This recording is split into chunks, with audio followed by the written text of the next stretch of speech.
شیعہ حضرات لوگوں کو نہج البلاغہ میں سے علی رضی اللہ تعالیٰ عنہ کے نام کے خطبات سناتے رہتے ہیں، کہتے ہیں کہ یہ علی رضی اللہ تعالیٰ عنہ نے خطبہ دیا، یہ بات علی رضی اللہ تعالیٰ عنہ نے کہی، یہ علی رضی اللہ تعالیٰ عنہ کی بات ہے، اور لوگوں کو اس طرح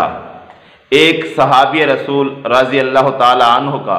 حوالہ دے کر کیل کرنے کی کوشش کرتے ہیں۔ کہتے ہیں کہ یہ کتاب علی رضی اللہ تعالیٰ عنہ کے خطبات پر مشتمل ہے اور ان کے خطوط بھی اس میں ہیں۔ بات دراصل یہ ہے کہ کیا یہ کتاب علی رضی اللہ تعالیٰ عنہ کے خطبات اور خطوط پر مشتمل ہے؟ جو بھی کتاب ہو اس کو اس کی سند سے چیک کیا جاتا ہے کہ آیا اس کی سند جو ہے وہ صحیح ہے یا غلط ہے، اس سند میں موجود جو راوی ہیں وہ صحیح ہیں، قابل اعتبار ہیں یا قابل اعتبار نہیں ہیں،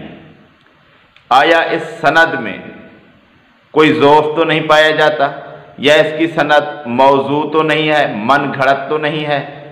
تو کسی بات کو ماننے کے لیے اس کی سند چیک کی جاتی ہے کہ اس سند کے جو راوی ہیں وہ کون سے لوگ ہیں۔ تو اس کتاب کا لکھنے والا، جس کے بارے میں شیعہ حضرات اکثر مانتے ہیں، کچھ لوگ تو اور بھی کہتے ہیں کہ اس کا لکھنے والا اور تھا، لیکن شیعہ حضرات جو ہے نا وہ سید رضی شاہ کے نام کے آدمی کو کہتے ہیں کہ وہ اس کا مؤلف ہے، اس نے ہی یہ کتاب جمع کی ہے، اور اس کی وفات 406 ہجری میں ہوئی، 406 ہجری میں اس کی وفات ہوئی۔ تو یہ کتاب یا 5ویں صدی کے شروع میں لکھی گئی یا 4تھی صدی کے آخر میں لکھی گئی۔ تو اس شخص نے یہ کتاب لکھی۔ اب دیکھنا یہ ہے کہ اس کی سند کیسے ہے، کیا ماننے کے قابل ہے؟ تو سند کے بارے میں بات یہ ہے کہ اس کی سند ضعیف تو کیا کجا ہے ہی نہیں، سند اس کی ضعیف بھی نہیں ہے کہ کوئی سند بیان کر دے پھر اس پر بحث ہو، ہم کہیں کہ ضعیف ہے، وہ کہیں گے صحیح ہے، ہم کہیں کہ فلاں راوی پر اعتراض ہے، وہ کہیں کہ مستند راوی ہے، لیکن ایسی بات بھی نہیں ہے سرے سے، اس کا کوئی راوی ہے ہی نہیں۔ یہ علی رضی اللہ تعالیٰ عنہ تک اس کی سند پہنچتی ہی نہیں ہے۔ جب اس کی سند پہنچتی ہی نہیں ہے علی رضی اللہ تعالیٰ عنہ تک، تو اس کو مانا کیسے جا سکتا ہے؟ کسی کتاب کی ویلیو تو اس وقت ہوگی جب اس کی سند موجود ہو اور اس کی سند چیک کریں، اور اس کتاب کی تو سرے سے سند ہے ہی نہیں۔ کہتے ہیں کہ اس کا جو کلام ہے نا وہ عربی لغت کا بہترین کلام ہے۔ بھی مان لیا عربی لغت کا بہترین کلام ہے، یہ کسی ایسے آدمی کا لکھا ہوا ہے جو عربی میں فصیح عربی جانتا تھا، اس کی فصاحت و بلاغت بہت بلند تھی، ہوگا کوئی، لیکن اس سے یہ مطلب نہیں نکالا جا سکتا کہ یہ کتاب جو ہے نا علی رضی اللہ تعالیٰ عنہ کے خطبات ہیں۔ کہتے ہیں کہ اس کے خطبات کا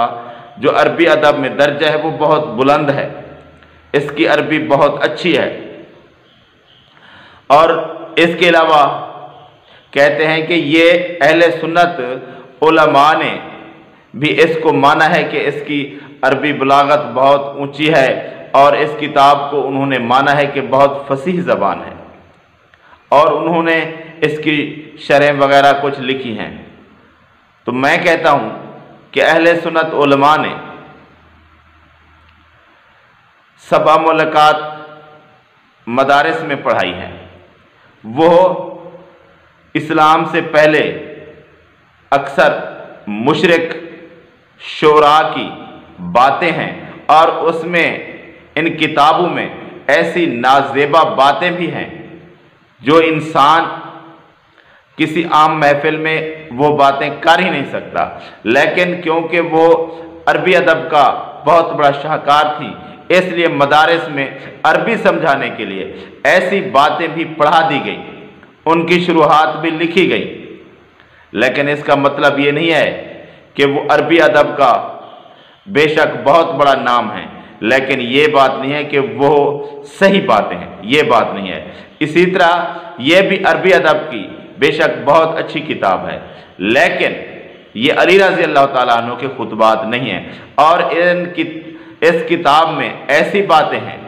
جو کہ بہت ہی غلط ہیں۔ اس کتاب میں شیخین ابو بکر رضی اللہ تعالیٰ عنہ، عمر رضی اللہ تعالیٰ عنہ کے خلاف باتیں ہوئی ہیں جو کہ علی رضی اللہ تعالیٰ عنہ کبھی نہیں کر سکتے۔ بے شک رافضیوں کا عقیدہ ہے صحابہ کے خلاف، لیکن علی رضی اللہ تعالیٰ عنہ مسلمانوں میں ایک اعلیٰ مقام کے آدمی تھے، اور ان کا یہ رافضیوں والا عقیدہ قطعاً نہیں تھا۔ انہوں نے ان پر الزام لگایا ہے کہ ان کا یہ عقیدہ تھا، اور اس کتاب میں ایسی من گھڑت روایات کی بھرمار ہے۔ ہاں کچھ باتیں روایات کی سند بے شک صحیح نہیں ہے، کچھ باتیں جو قرآن و حدیث کے مطابق ہیں، اچھی باتیں ہیں، تو اس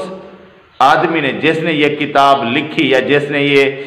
خطبات تشکیل دی اپنی طرف سے، اس نے اچھی باتیں بھی ڈال دی ہیں۔ بے شک اس کتاب میں اچھی باتیں جو ہیں وہ ہیں، لیکن ان کی سند صحیح نہیں ہے۔ یہ علی رضی اللہ تعالیٰ عنہ تک نہیں پہنچتی یہ کتاب علی رضی اللہ تعالیٰ عنہ کی طرف منسوب قطعاً نہیں کی جا سکتی۔ بے شک یہ جتنا بھی کہیں، لیکن کسی کتاب پر بات اس وقت ہوگی کہ یہ کتاب صحیح ہے یا غلط ہے جب اس کے راوی ہوں گے، جب اس کے راویوں کو دیکھا جائے گا، اور اس کتاب کے سرے سے راوی ہی نہیں ہے، یہ کتاب